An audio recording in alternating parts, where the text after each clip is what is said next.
coming up on Garden Talk. Once I tried cocoa, I never looked back.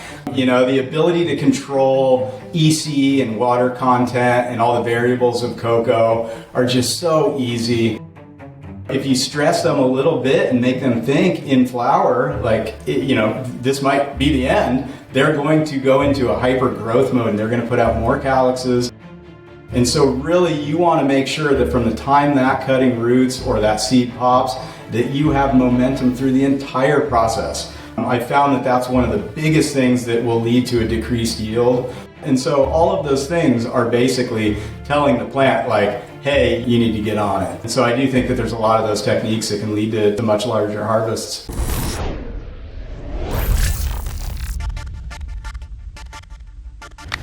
What's up, everybody? If you that don't know me, my name is Chris, aka Mr. Grow It, and you're tuned into the Garden Talk podcast. This is episode number 72. In this episode, I interview Nick Schweizter. He has been gardening for 26 years and is an owner of Grow Strong Industries. In this episode, he talks about balancing the health and stress of plants in order to maximize yield and quality. Thanks to all of you who support this podcast through Patreon. If you'd like to support, you can do so by going to patreon.com/Mr. Grow It. Before we get into it, I want to acknowledge that one of my goals for this podcast is to bring zero cost for information about gardening, all plants, to the general public. That being said, I'd like to thank the sponsors of today's episode who helped make that goal possible. Thanks to Gorilla Grow Tent for sponsoring this episode. Gorilla is well known for their quality grow tents. They have a super strong frame, thick canvas density, and a height adjusting roof. It comes with a 1-foot extension kit, and a 2-foot extension kit is optional, so you can grow even taller plants. They also have the light line, same quality as the original Gorilla Grow tents, but with a few key design changes. Go to their website, growstrongindustries.com, and use discount code Mr. Grow It for 15% off. And we are back. Welcome to the Garden Talk podcast. Today I am joined with Nick Schweizter. How you doing today? Doing wonderful. How are you? Doing great. Thanks for asking. Today we're going to talk about creating a balance between the health of your plants and stressing them in order to produce maximum quality and quantity with the right tools. So things like spectrum control, nutrients, environment, so on and so forth. And you have, from what I hear, extensive knowledge in doing this. So I'm excited to hear what you have to talk to us about today. But first, can you tell us a little bit about yourself and how you got into gardening? Yeah, sure. So I'm co-owner and COO of Grow Strong Industries. And Grow Strong Industries is the parent brand for Gorilla Grow Tent, Kind LED Grow Lights, Lotus Nutrients, and Superponics. And so I guess my plant medicine journey kind of started growing up in Portland, Oregon in the mid-90s. And I was lucky enough to be surrounded by very talented cultivators and some of the best plant medicine on the planet really at that time. So that's kind of really where my interest in plant medicine all started.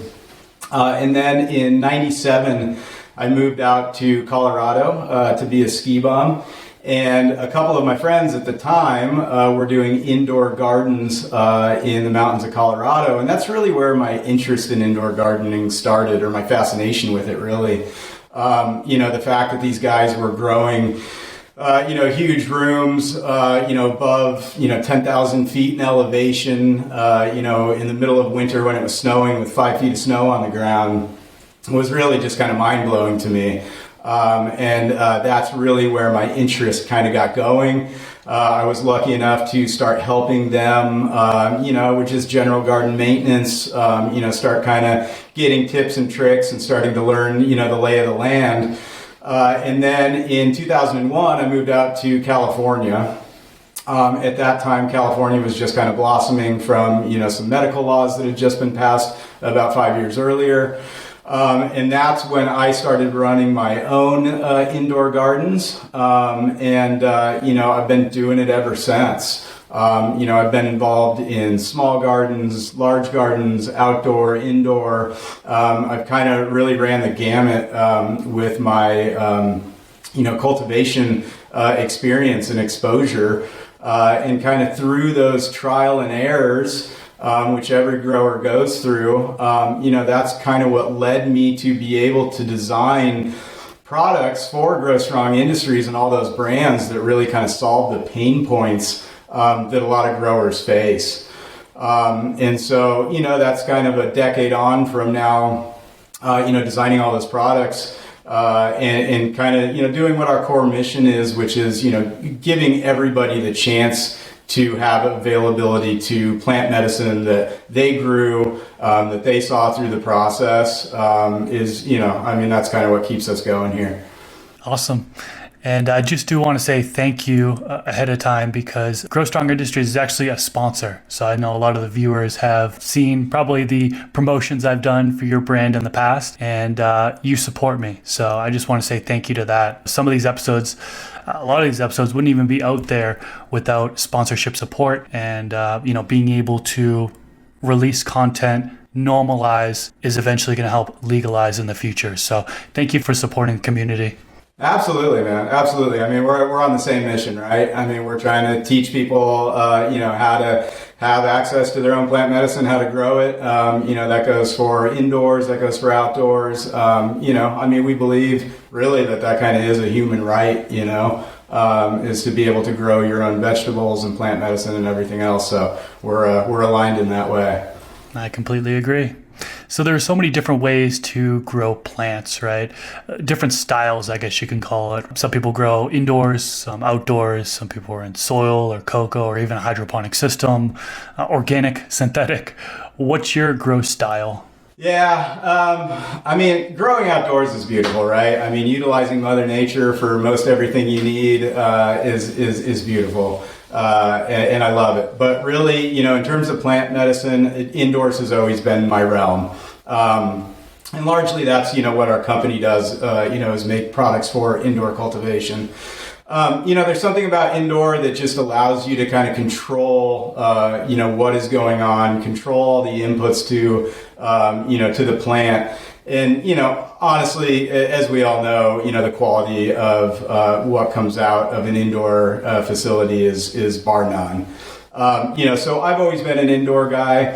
For many years I was soil, and I love soil. It's great. But once I tried cocoa, I never looked back. The ability to control EC and water content and all the variables of cocoa are just so easy. And then, when you look at the root base that you can make in cocoa, you're talking about a medium that can have 90% water saturation and still have plenty of air to create a massive root base. When I saw the root bases that I was able to achieve in cocoa, I was like, there's no going back, And so cocoa has been my style for, probably the last 10 years. And I love it. I use the 2 per mix from Royal Gold. Those guys are awesome. They're super good at what they do. And so, it's always been cocoa for me. And then in terms of, fertilizer, I tend to move away from the synthetic terminology, but I do use fertilizer salt formulations. I use my nutrient, which is Lotus Nutrients. It's a super simplistic, it's a kind of all-in-one blend. I've really never seen anything easier to use. Back in the day when I was doing soil, I'd have a 12-part nutrient recipe that was honestly a pain in the butt to keep up with. It was super expensive.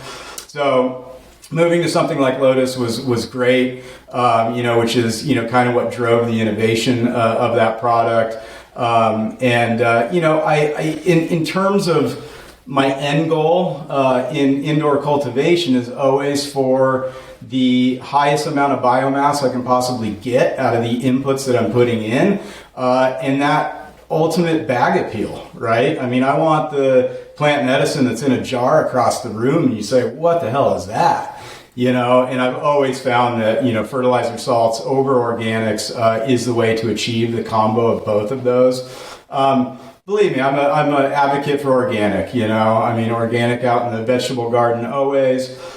And, the flavor profiles, of the smoke that you can get from organic is second to none. But for a lot of our clients, commercial and home hobbyists, they're really looking to maximize weight and quality, which is why we've always tended towards fertilizer salts. Gotcha. Yeah, I think there's a balance between biomass and quality, right? You could just go for biomass, then all of a sudden you have like foxtailing buds, for example. And it's just it diminishes that bag appeal. So like there are things that you can do in order to get high biomass, but also sustain that quality. And that's really what this topic is going to be today. So let's start with lighting. Can you tell us like what grow light do you currently use? Obviously, Kind LED is the brand that I use. Currently I'm growing with our X Squared, which is our commercial fixture. And it's a beast of a light. It puts out, a ton of usable photons. And I think this is a good starting point, to talk about this, health of the plant being the base versus the stress that we're giving, the plant. Because really, there's a lot of really high-powered LEDs out on the market today that honestly, I think a lot of people have no clue what to even do with them at full power. Right? If you don't have all of the other inputs in your room 100% dialed, you are not going to be able to utilize all of the photons coming out of that light, right? And those variables are EC, it's water content, it's CO2 levels, it's VPD levels. Like all of those things need to be dead on in order for you to even be able to utilize 1000 ppfd at plant canopy level. I've actually seen some of your past guests that talk about like, oh man, I just need to use that light at 50%, right?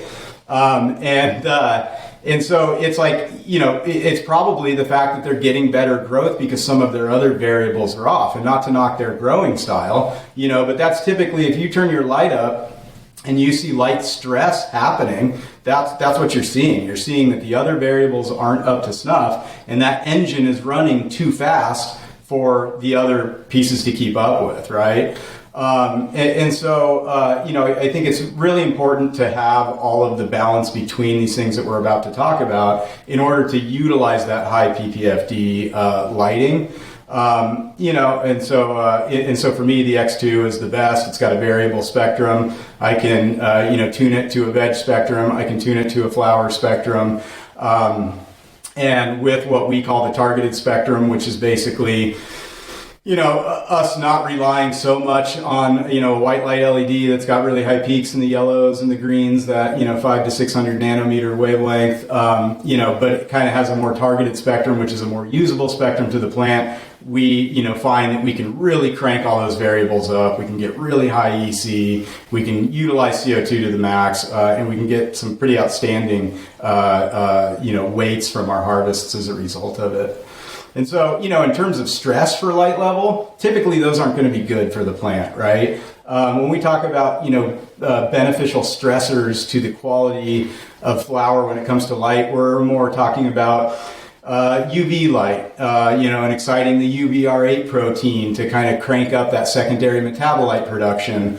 We have people that drastically change their spectrum the last week of flower, right? They crank all their reds down, all their whites down, and go with a heavy blue. And that's the same thing. It's stressing the plant out and kind of kicking up that secondary metabolite production. And so there are little tips and tricks that you can do with lighting to kind of bring out that stress. But if you're talking about low light levels or high light levels, those are typically the stressors that don't benefit you and more kind of lock out your plant, if anything. Gotcha. And for the record, I'm one of the ones that dim my grow lights in order to get through my grow because I don't supplement CO2. Like I'm not running a 1400 ppm. And so CO2 is my limiting factor, right? So like if I don't dim my lights, I'm going to fry my plants because my CO2 levels aren't up there. Now I started using some CO2 and we'll get into CO2 later on in this episode because that is something that can be used to increase biomass, which is on the topic here. But yeah, for the most part, I do like to dim my lights and make sure that I'm not running into foxtail issues, which happens to me a lot. The heat raises up, foxtailing occurs, and like we mentioned earlier, the bag appeal just kind of diminishes on that avenue. So dives, yeah. Yeah, I mean, look, I've given, that X2 to friends or the X squared to friends of mine who have been growing longer than me, and do it on a commercial scale. And it takes them, a minute to get used to how much light is actually coming out of that fixture. And I'm always like, man, you got to go harder. CO2, EC, and, old school grower mentality. It's like, I can't really crest this threshold. And then they finally learn that you have to crest that threshold. And when they do, they're like, oh my God, it was amazing, the results that I started getting, right? So, the whole growing in general has been flipped on its head in the past, 5 years or so. Some of the things that we never thought to do or never thought were safe zones, and we'll get into that with the VPD thing, is now oh, that is where I want to be, and look at the effect of that. So you touched upon how you use your grow light to maximize the yield and quality. You talked about light levels and spectrum, but kind of getting a little bit more detailed onto light levels, PAR. Now, there are some people who go for specific PAR levels throughout the different stages of growth, or some people look at DLI. Is there any specific PAR levels that you're targeting for the different stages of growth in order to maximize yield or quality? When you look at certain plant medicines, DLI is anywhere in the kind of 40 to 45 range. The problem with sometimes reaching those DLI levels is that when you're reaching maximum DLI levels, which would be maximum PPFD levels at plant canopy, to achieve that, divided by the number of hours your light is on, it really rolls back to all those other variables. I would say in a typical home grow scenario, getting over 700 or 800 ppfd at plant canopy level is probably going to give you more problems than it is benefit. And so if we could speak in terms of 100% dialed environment, commercial environment, I would say, cloning stage, you're looking at 150-ish ppfd is plenty, to carry out the cloning process. Young veg, anywhere from 4 to 450 ppfd is usually what we target. And then in flower, I do have people that slowly ramp up through flowering. It's never really been my style. I kind of go all or nothing from the beginning. And so, I'm usually in that 800 to 1,000. 1,000 is tough though, right? 1,000, you better have all of your other variables dead on in order for that to turn out well. But if you do, the results are amazing, right? And so, I would probably say I tend more towards that 800-ish range, because, I can be lazy sometimes about, making sure that, my temp and humidity are perfectly dialed, and so sometimes, when you don't have those controls, when everything's not completely automated, tending towards the lower end of that spectrum is better. And it's counterintuitive to the way most people think, right? Wait, I give my plant less light and it does better, but it just has to do with the harmony amongst all of those things. Probably about that 800-ish range in full flower. The margin of error is much less at those lower PPFD levels, right? You can have an EC swing, you can have a water content swing, and it doesn't affect the plant as much. When you're redlining it, it better all be on, So you already mentioned you're using Lotus nutrients. Do you aim for different EC or ppm during the different stages of growth? Yeah, I do. And again, it really has to do with the amount of light that you're giving your plants, all your other variables. Again, all these variables kind of count on each other to, give you the level of which, what you take lighting to or EC to and everything else. So, when using high PPFD lighting like the X squared, I come right out of the gates at about 1,000 ppm, which I've told people that and they're like, whoa, really? I've noticed that if you don't, you can get a little clone to lock out pretty quick, because with that amount of light and with CO2 augmentation, it just wants to go. So 1,000 ppm, that's what, 2.0 EC. I'm typically drifting towards probably 1,300, towards the latter stages of, the vegetative stage, and into flowering, which is about 2.6 EC. And then, through the first, about every 2 weeks in flower, I'm stepping it up about 100 ppm. until I get to about 1800, which is, 3.2 EC. And sometimes I feel like that's not even enough. I mean, the plants are just soaking it up and just taking it. And I have a lot of commercial clients that are growing way higher than that. I mean, I've got a lot of people that are in that 3.6 to 3.8 EC range. When you talk about, crop steering techniques, I mean, sometimes they're touching the like 5.0 range, which is insane to me. And obviously, if you don't have an automated system, similar to like an Arroyo, you're playing with fire, and you're playing with fire above 3.0 EC, if everything else isn't 100% dialed. So I kind of slowly ramp up through flower and, usually end at 3.2. Okay, and then how about pH? A lot of people monitor the pH. I know you said you're in cocoa. There's different pH ranges for soil versus cocoa. What do you do for pH? Yeah, I mean, I'll have to admit pH is something that I don't check all the time. and here's why. Is because I know the pH of my input water. I know my nutrients really well. I know where when I mix to a certain nutrient strength, it's going to be at about this pH, and I know how much up and down to choose, right? And so for me, it's like I don't check it every time, but I am trying to go into that 6.0 to 6.2 range in cocoa.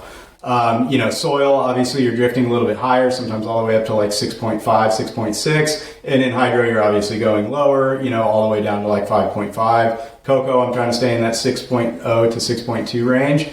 It's like, that's one of those things where sometimes after you've grown for a while, after you kind of get used to the nutrient program that you're using, it becomes kind of intuitive, right? And that goes for feeding too. I mean, sometimes I'll be in there and I'll be on a, 1500 ppm level and I'm like, yeah, they look like they want a little bit more, and I'll give them a little bit more. And sometimes same thing, I'll be like, it looks like a little bit of tip burn, I'll pull back a little bit. And so, I think it's important to kind of be intuitive in gardening too, not just always following the instruments, not just always following the recipe, because that can get you into trouble, and that's largely the, issue I have with these full automations that we're seeing these days. It's like, it's a plant, like it wants to be loved, it wants to be paid attention to. And, every once in a while you need to kind of adjust your game plan based on your intuition of what you're seeing in the plant.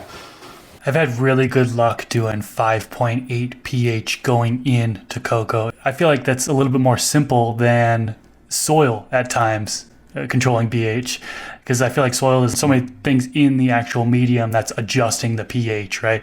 Plants releasing acids, there's microbes in there, so on and so forth. But yeah, for cocoa in particular, since you're a cocoa grower, I forgot I'd mention it, 5.8 pH is what I do. So. And I actually do start a little bit under 6.0. I usually start at like 5.9, which is a weird number, and then slowly kind of raise it up over the course, which kind of just naturally happens as I build strength in my nutrient program. Runoff is an important one, right? I mean, in fact, I think it's almost for me more important to check my runoff every once in a while than it is to check my, inbound nutrient solution, just to make sure that there's nothing funky going on in the medium. So I would 100% recommend that to anybody that's growing cocoa or soil. And then in terms of like stressing with nutrient strength, I don't really think there's anything there, in terms of quality. I mean, I think if you underfeed, I don't think that will ever really go too well for you unless your inputs are off. And then it could be the thing that saves your garden, right, is by underfeeding. Overfeeding, yeah, if you have all your inputs on, you can really kind of get to that, level of pushing the plant, ultimately making a healthy base for it. But if you talk about the irrigation side of things and the water content in the medium, now you're talking about a stress that can have a beneficial effect on the plant. I'm kind of a wildflower nut, and they always say the best year to go out and see wildflowers is after a drought year, which is kind of counterintuitive.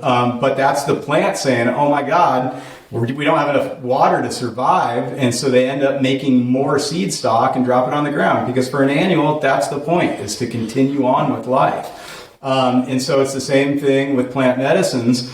if you stress them a little bit and make them think in flower, this might be the end, they're going to go into a hyper growth mode and they're going to put out more calyxes that are for, hopefully in nature, they would want that to become a seed. We don't want that in indoor growing. But that's kind of the mode they go into. They go into survival mode and they say, I need to regenerate as much as possible to counteract the conditions that I'm being put in. You want the exact opposite when you're in vegetative stage. You want that stress to be non-existent. You want the fastest, most healthy, robust growth you can get. So that's why we want more water content in the soil during that period. But then once you get into flower, letting them kind of dry a little bit, it's called a dry back in crop steering techniques, is actually a kind of a good stressor for the plant. Okay, so drought stress, I wasn't even thinking about that. Yeah, so you're saying later on in flowering, around what weeks would you typically do drought stress? Yeah, typically, in crop steering techniques, they say after week 3, right? Weeks 1 through 3, that's where it's still really kind of in a vegetative stage. It's in that stretch stage. Once it gets into week 3, you've got good flower development, and that's when you kind of want to start introducing that stress, which is basically, when you irrigate, right?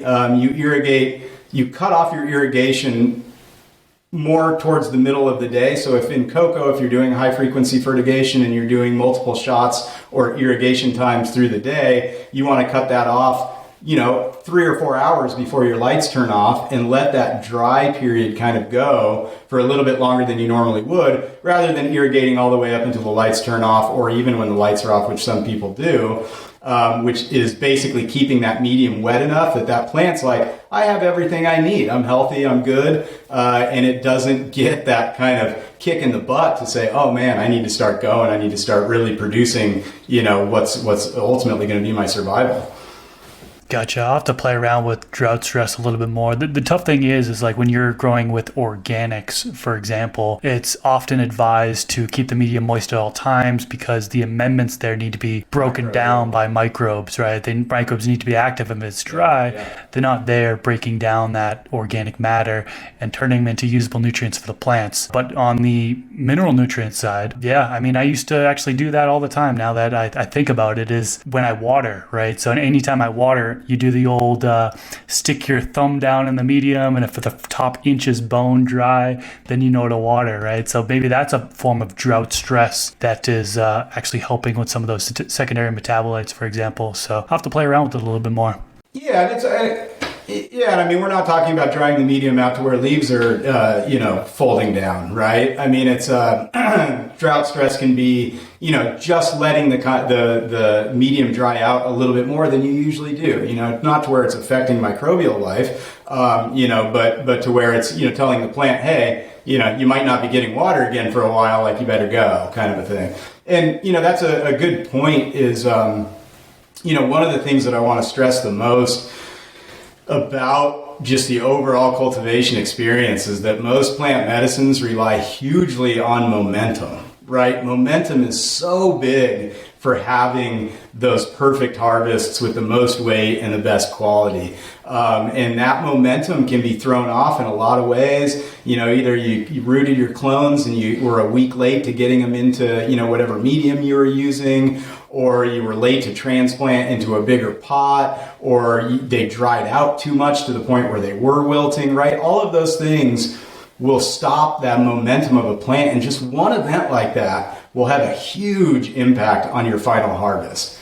And so really you want to make sure that from the time that cutting roots or that seed pops, that you have momentum through the entire process. I found that that's one of the biggest things that will lead to a decreased yield, is some kind of stressed event somewhere along, or large stress event, I should say, that ends up taking the momentum out of the plant. That makes sense. Let's flip it up. Let's talk about environment. So let's start with temperature. What temperature do you typically aim for? Yeah, indoors, setting has a lot to do with it, where you live and everything else. I think for home growers, temperature and humidity are obviously two of the things that are the hardest to control, in small settings. But, I'm usually aiming for about 82 is kind of my comfort zone. all the way up to, maybe 85. I know people that run their rooms even hotter than that. Which, it's just uncomfortable to work in. I don't think it's really that great, for the plants. Anything lower than that, old school HPS days, we, 76 to 78, but that was before we had VPD and all that kind of jazz happening. So, 82 is my sweet spot. But again, adjusting temperature, if you can't get humidity up that high, is a good thing to do. I mean, really, when you look at temperature, you really want to be looking at temperature and humidity combined for that VPD measurement, and staying within a healthy VPD range, if at all possible. Some of these humidity levels that we're starting to talk about these days, I tell that to an old school grower 20 years ago and they think you're insane, right? I mean, 82 degrees, I think proper VPD in that range is 72, 74-ish% humidity. And old grower would be like, you're crazy. That's like powdery mildew, right? But it's not. I mean, that's where stomata are breathing healthy. That's where the plant is healthy. And powdery mildew attacks unhealthy plants. It's not humidity that causes it. Humidity can exacerbate it. Spore production or reproduction happens at high humidities, but that's not what the cause of powdery mildew is. It's actually an unhealthy plant, and an unhealthy plant is a plant that's not breathing correctly. So it's really about keeping those stomata open and functioning and breathing. And so really it boils down to VPD. Yeah, my next question for you was, what relative humidity do you aim for? And you've answered that. So at 81 degrees Fahrenheit temperature, it's around 70% relative humidity. Is that what you mentioned? Yeah, I think at 82, I think it's 72 to 74, I think is the safe range. Is that for the entire grow, or is that only for veg and then you kind of lower it for flower? Yeah, so I mean, typically in veg is when you will see the higher humidity ranges, and a lot of people do kind of pull back for flower. And honestly, even in late flower, I'll pull that back even further. When you have huge, swollen flowers, I always kind of get a little bit gun shy at keeping my humidity. So, it is where I'd be at 72, 74 during veg. I'd probably pull that down to like 65, 68 during flower. And then I'd probably pull that down even further to like 60, 62 during those like last couple weeks of flower, just so I can make sure that I don't have any other problems. Like bud rot or anything like that. Gotcha. And CO2, I know you mentioned that you supplement CO2. How do you supplement CO2, and then what level ppm do you typically aim for? Yeah, so CO2, again, it all has to do with the other variables, light levels, EC. I mean, all of these things are interconnected, as you're seeing that's kind of my theme. And so with CO2, I mean, the easiest way to augment CO2 is probably a CO2 burner. It's lugging tanks in and out of your house isn't very discreet for one, and it's also a pain in the butt, lugging the tanks to the hydro store or the gas store to get them filled. And so a CO2 burner is probably the easiest way. A tank of propane lasts pretty long. But you do have to deal with the excess heat coming off of a CO2 burner, and they might not be practical for smaller applications. I mean, CO2 burner for a room 4 to 10 lights is probably practical, and so that's how I've always done it. I've always ran in the like 1200 to 1500 ppm range. And that seems to work for me. I've heard of people going all the way up to like 2,500 ppm, which is pretty crazy. It's a lot. That's a lot of CO2. And I've heard, people having great results with as little as like 800. I mean, I think ambient CO2 is somewhere in the 400 to 450 range. So for someone like you who's not augmenting CO2, refreshing that room to get that ambient CO2 back to levels is super important. But I've had great success even at 800.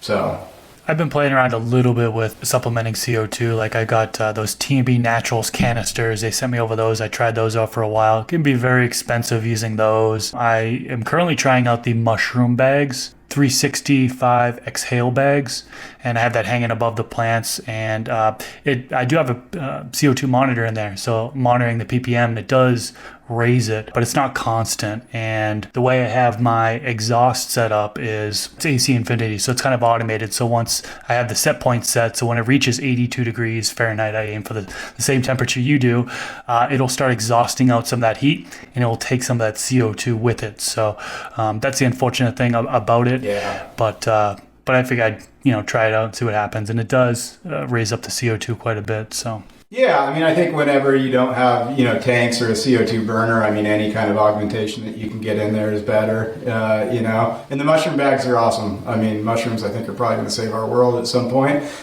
So I wholeheartedly support those. And I mean, anything you can do to get those levels up, the better. Now, how about air circulation and air exchange? Both of those things are very important. What do you do for that? And do you use that for precision stress at all? Yeah, I mean, air circulation is probably one of the more underrated and underutilized, theories in a grow room. Getting proper air circulation in a grow room is a challenge. A lot of people have circulation fans that kind of just blow at their plants and move air around a little bit around that, immediate vicinity. But really what you're trying to do is get as much turbulation in that room as possible so that you're getting air through the canopy and not just blowing at the canopy, right? A lot of those crevices where all those leaves are kind of in close proximity, the humidity levels within those little pockets can be actually a lot higher than what your sensor is actually telling you. So getting air movement through that whole entire canopy is super, super important. It's in terms of stress, I mean, blowing wind on those plants is just like blowing wind in nature. It's going to tell that plant, hey, you need to produce stockier stems, to support, the wind that you're getting. So you can have light stress on the plant that actually makes it sturdier through air circulation. And then in your case, right, turning over that air and vacuuming that air out of the room so that you get ambient CO2 to be replenished is super important, right? Stale air is never a good thing. When you're doing CO2 augmentation, it's a little bit different of an equation because you're trying to actually keep that atmosphere in the room, keep those really high levels of CO2 because, again, it's either coming from a tank or it's coming from a burner. So it makes no sense to pull that out of the room. But I would still do probably every 24 hours a full room refresh just to kind of pull the staleness out of the air, get everything cycled, and then turn, the exhaust system off and kind of get back to, that high CO2 environment. Airflow is very underrated in grow rooms. And I think, a lot of problems end up getting caused by lack of airflow. I completely agree with you that the air circulation is underrated and, air exchange as well. I'm actually doing a grow right now where I have one plant that is just covered in trichomes and it's right next to the fan. And then the other one, same cultivar, different phenotypes. So it's not really a fair comparison, but the one directly next to the fan is just covered in trichomes. And there's that theory of wind stress, right? Is that wind stress actually causing it to produce more trichomes? Hard to prove. I don't think anybody's ever proven that yet, but that's something that is often said that can help cause precision stress, and help that secondary metabolites. Yeah. Exactly. I mean, that's what it all boils down to, right? Is those secondary metabolites. Anytime a plant is stressed, it says, secondary metabolites are, there for the plant to attract insects, make more seed stock. I mean, all of the things that, are kind of like its survival tactics. Anytime you introduce stress, that's what it starts to kick into high gear, is all of those things that it needs to, basically survive. And so wind stress probably can absolutely do that. And then, really if one plant has better air circulation around it throughout its growing cycle than some of the plants behind it, it could just have a more healthy base and be a healthier plant in general, allowing it to, be better quality when it's done, right? I mean, you need a healthy plant in order to take the stresses that we give them. If you don't have a healthy plant and you give it stress, it's gonna go south on you, right? It's gonna lock out. It's gonna, be a weak harvest. If you have a healthy plant and then you bring those stresses in, it's gonna have, a good effect, which is that plant's gonna be like, well, now I'm kicking all these processes into high gear, secondary metabolites, seed production, all that stuff. calyx production. That's a really, really good point there. So I don't think we could talk about biomass, increasing yield and stuff without talking about plant training. That's often done, manipulating the plant in different ways, doing training, whether it be low stress training, high stress training. There are so many different things that you can do. What do you typically do for plant training in order to maximize yield or quality? Yeah, I mean, I think, when you talk about, plant training, I mean, obviously yield is a huge one, right? You can train a plant 5 different ways and get 5 different results in terms of yield. So, where that technique comes in, I think, is when you are limited in your plant numbers that you can grow, right? I mean, here in California, we're allowed to grow 6 plants, with the rec laws. And so when you can only grow 6 plants, I mean, some of these kind of super cropping techniques or, pinching off and, really starting to spread out that top canopy and get a lot of different flower sites can be massive. I mean, you can quadruple your yield that you can get off of just 4 plants. In my experience, it really does boil down to the strain that you're growing. Some strains just don't take to that kind of stress as well as others. I've seen certain strains that don't want to be topped, they don't want to be pinched, they don't want anything. They do much better by just letting them grow, letting that apex flower happen and some of that lateral branching, and that's where you get the highest yields. I've seen other strains that perform poorly in that way, and they want to be topped, and they want to have multiple lateral branch sites. So I do think that's can be strain specific, but for my style of growing, I'm usually, want to be as low maintenance as possible so I don't get over crazy with my training techniques or anything like that. And so I usually top once if it's a strain that allows that, and I kind of just let them go. I usually flip into flower at a pretty young age, so I'm not doing a ton of, stress training or anything like that. In terms of, leaf stripping, the week before flower leaf stripping, the 3-week leaf stripping. I mean, again, those are all those little signs of the plant saying, wow, I just lost all this foliage. I need to kick into overdrive, right? I need to kick into overdrive. You could make the argument that you're now getting light further down into the canopy because some of those leaves are, not existing. I don't know if I buy into that as much. But when you're stripping the plant of everything, it's like, man, I need to go. I need to start, reproducing all those leaves so I can get back to having my light pads. And, I need to start, going into flower overdrive. And so all of those things are basically telling the plant like, hey, you need to get on it, And so I do think that there's a lot of those techniques that can lead to much larger harvests. Taking a step back and thinking about everything that has to do with growing, what other advice do you have for those who are looking to maximize yield and or quality?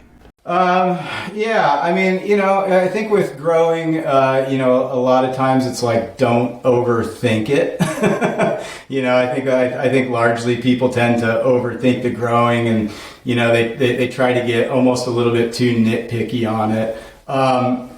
It's something that, I think that you need to, again, use your intuition, and you need to kind of pay attention to what the plants are saying, pay attention to the little signals that they're giving you, and adjust accordingly.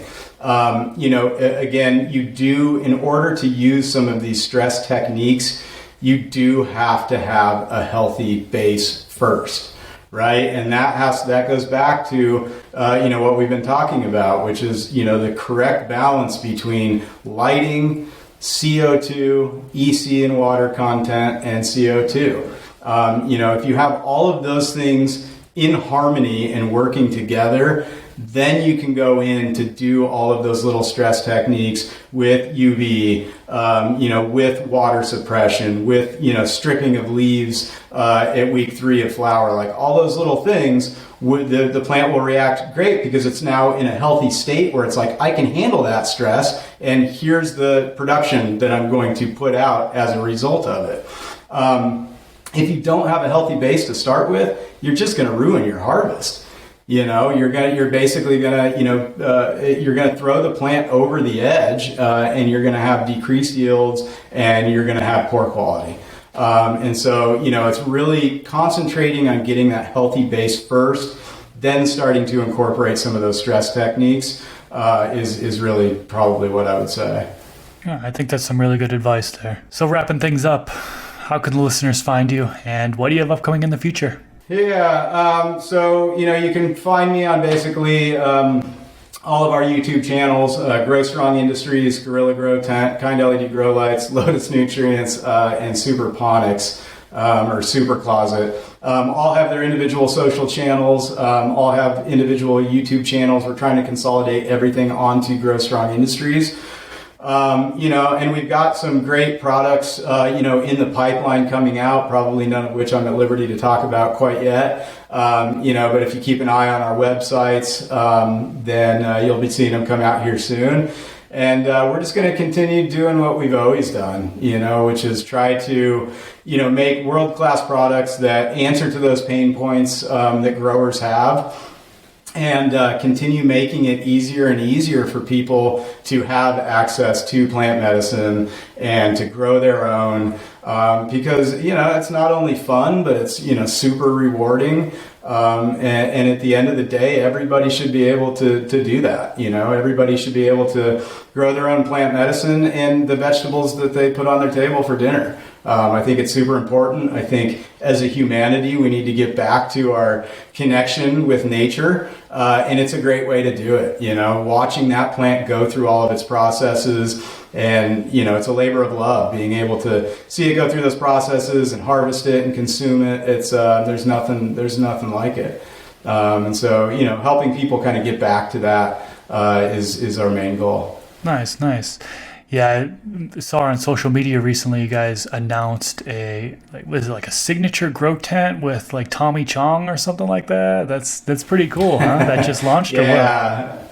Yeah, it did. It just launched. It's been a little while in the making, but Tommy's team reached out to us and wanted to partner on a grow tent. I was like, absolutely. Obviously, Tommy Chong has been an integral part of this industry. He's been a pioneer in a lot of ways. And he has been fighting for that same thing, people having, free access to plant medicine. And so, we've always supported Tommy and his mission in life, and he's a great guy. He's funny as hell. And it was a pretty cool project to work on. So we're pretty excited about it. He's certainly a legend in this industry, and we actually had him on another podcast I'm on called From the Stash. He came on there, and he was sitting there and he's telling all these stories, and boy, can he talk. Yeah, he's such a classic guy. Super nice, and like I said, it's just everything that comes out of his mouth is just hilarious. Right. Just a sweet guy. Yeah, absolutely. Well, I'll definitely have a link to your channel. I'll probably put the Grow Strong Industries one down in the YouTube description section below. If you're tuning in on one of the podcast platforms, just search for them. Either Grow Strong Industries or Gorilla Grow Tent, Lotus Nutrients, Kind LED. All of those fall under Nick. And if you enjoyed this episode, click that thumbs up button. Subscribe to the channel if you haven't already. Every single weekend, I'm releasing a new Garden Talk podcast episode, and I would love for you to tune into future episodes. Nick, thank you so much for coming on to this episode today. This was awesome. This was really, really cool. Thanks for having me. I really enjoyed it. Thanks, everyone. See you in the next episode.